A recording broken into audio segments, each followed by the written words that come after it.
Greek orator and statesman Demosthenes was actually right when he said the readiest and surest way to get rid of censure is to correct ourselves, meaning we must actually always be in the process of self-evaluation, self-examination, self-questioning, and self-investigation, so that we can always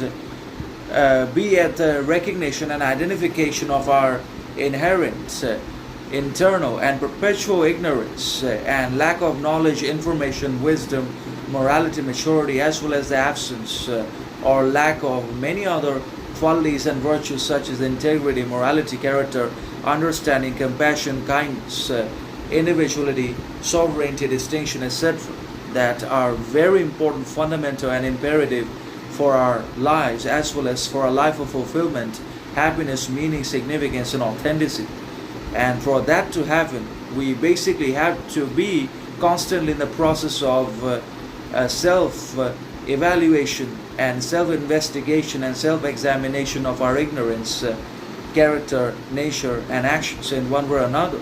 And basically the readiest and the surest way to basically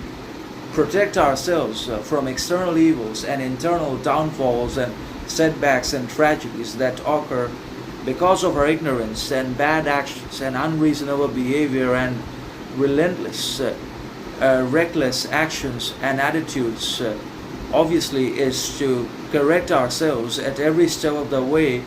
and to rectify our mistakes and to make reforms and amends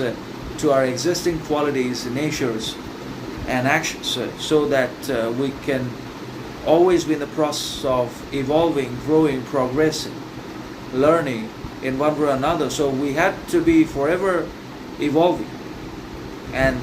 that can only happen when we're always questioning ourselves, when we're always doubting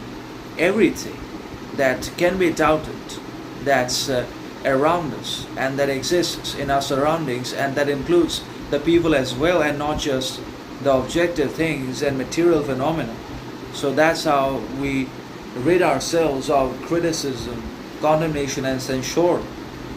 by constantly amending ourselves, by consistently managing and removing our ignorance and weaknesses and shortcomings, and by basically paving the way for a better future for ourselves as well as others. So that's how this whole dynamic ultimately works out in our favor. But for that to happen, we have to learn to manage our ignorance and to basically pay close attention to